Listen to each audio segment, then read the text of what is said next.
Hello and welcome to part 2 of the Crystal Awakening video for the first batch of characters. We will analyze each of the characters' crystal passives and their overall abilities. Afterwards, I'll give my own recommendations for Awakening priority. The first batch of characters have been released, and in this video we will be covering Cloud, Shantotto, and SHTOLA. If you haven't checked out part 1 of the video featuring Warrior of Light, Therian, and Terra, make sure to go to the description bar below for the direct link. Let's go over what Awakening is.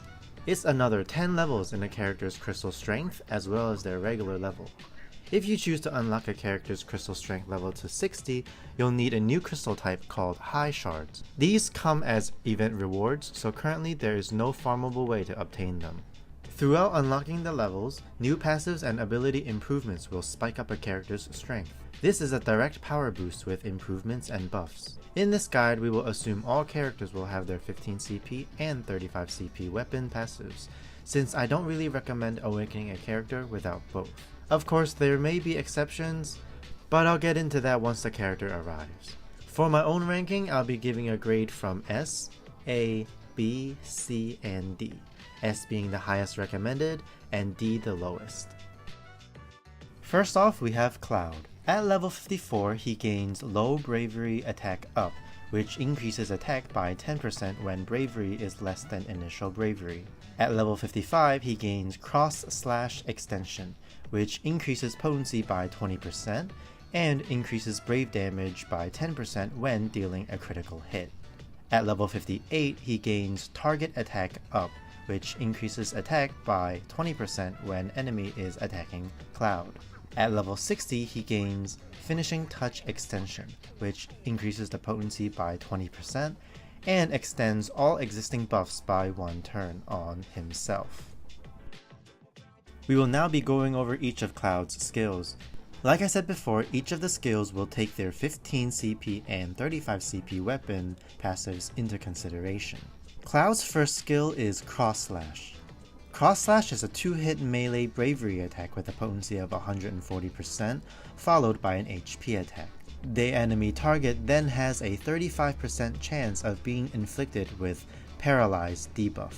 Enemies inflicted with Paralyze cannot take an action on their next turn. This skill also increases the bravery damage by 10% when dealing a critical hit. Cloud's second skill is Finishing Touch. Finishing Touch is a 4-hit ranged bravery attack with a potency of 220%. He then grants himself a max bravery up buff at 25% for 5 turns. Additionally, he also gains a physical attack up buff at 20% for 5 turns. And finally, he gets another buff, critical rate up buff, at 75% for 5 turns. The enemy target is also knocked up. After using this skill, it extends all existing buffs by 1 turn on Cloud. Cloud fills 2 very unique playstyles, being a launcher and a paralyzer. He's able to allow his teammates to do more damage by launching the enemy, or debilitate the enemy so that they won't be able to take an action. Having passives that increase his attack stat makes him a great DPS character. He's also able to give himself offensive buffs, which also adds to his great DPSing. Some negatives to talk about with Cloud: he does have low ability uses, which might have him struggle against long battles. Because of the lack of HP attack plus or bravery attack plus, his only other options are his regular bravery attack and HP attacks, if you want to conserve his ability uses. While paralyzing an enemy can be very beneficial to the team, it does only have a 35% chance. If Cloud is able to paralyze the enemy each time he uses Cross Slash, he can trivialize a hard battle into a very easy one. However, with paralyzing an enemy, it is RNG based, so you might not be able to paralyze an enemy at all with all uses. Because of his great DPSing capabilities and his 2 very unique playstyles being Launcher and Paralyzer, we're going to give him a grade of A. Next we have Shantotto. At level 54, she gains HP Damage Attack, which increases her attack stat by 10% for 3 turns when taking any HP damage. At level 55, she gains Spirit Magic Arrow Extension. When using Spirit Magic AERO, this increases the potency by 15%. When using Rage AERO, this increases the potency by 15% and increases the max bravery up buff potency by 40%. At level 58, she gains Bravery Initiative, which increases speed when bravery is above 50% of max bravery. At level 60, she gains Dark Magic Bio Extension. When she uses Dark Magic Bio, this increases the potency by 10%. When using Rage Bio, this increases the potency by 10%, increases the poison debuff potency by 20%, and adds an HP attack after using this ability. Shantotto's first skill is Spirit Magic AERO. Spirit Magic AERO is a 3-hit magic wind bravery attack with a potency of 150%. She grants herself a max bravery up buff at 40% for 5 turns. Spirit Magic AERO transforms into Rage AERO for 3 turns after taking any bravery or HP attack. Rage AERO is a 5-hit magic wind bravery attack with a potency of 215%. She then grants herself a max bravery up buff at 80% for 5 turns.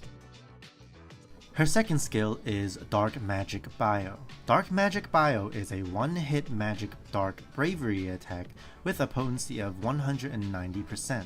She then grants herself a attack up buff at 25% for 5 turns. The target is then inflicted with a poison debuff for 6 turns. Poison is a debuff that lowers enemy bravery by 20% of their initial bravery.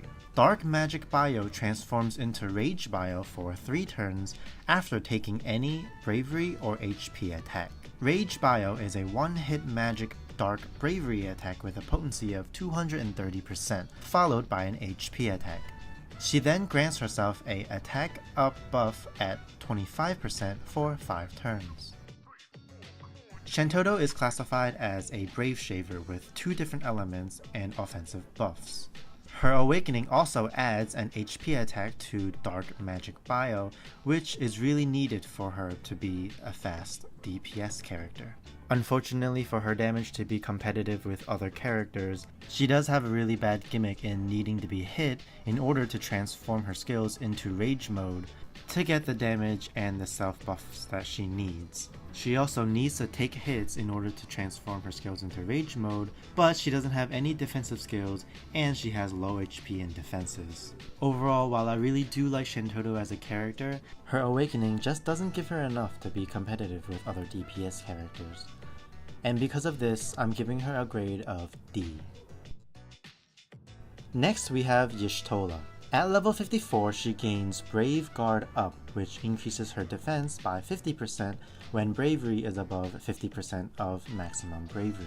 At level 55, she gains Stone Extension, which increases the potency by 20% and grants herself a bravery regen buff at 20% of initial bravery for 5 turns. At level 58, she gains Last Boost, which increases her max bravery by 30% if her HP is full at the start of the last wave. At level 60, she gains MEDICA 2 Extension, which increases the potency by 40% and grants the party max bravery up buff at 20% for 5 turns. Her first skill is Stone. Stone is a 1-hit magic earth bravery attack with a potency of 140%. The enemy target is also delayed for 1 turn. She then grants herself a bravery regen buff at 20% of initial bravery. Her second skill is MEDICA 2. MEDICA 2 increases all party members' bravery by 120% of SHTOLA's current bravery. She also grants the party a max bravery up buff at 20%. SHTOLA is considered a brave battery and support character with high defenses and regen. Her Stone skill that delays an enemy can have clutch moments in fights where delaying an enemy can open up more opportunities for your party members. Overall, SHTOLA doesn't provide enough support options to be considered a top tier support. Her kit is very simple, but also very lacking. Her awakening level benefits are also extremely low, and because of this we are giving the grade of D for SHTOLA. Her kit just needs a lot more options to be considered viable. And that's the end of the video for our Part 2 Awakening Guide for the Batch 1 characters. Thank you guys so much for watching my new series. If this is something you want to see in the future with all characters, please leave a like for this video, and if you have any feedback or anything else you want to see with this Awakening Guide series, please leave them down in the comment section below. And again, thank you guys so much for watching. Please make sure to subscribe if you want to see more videos. My name is Adamil, and I'll see you guys in the next video. Bye!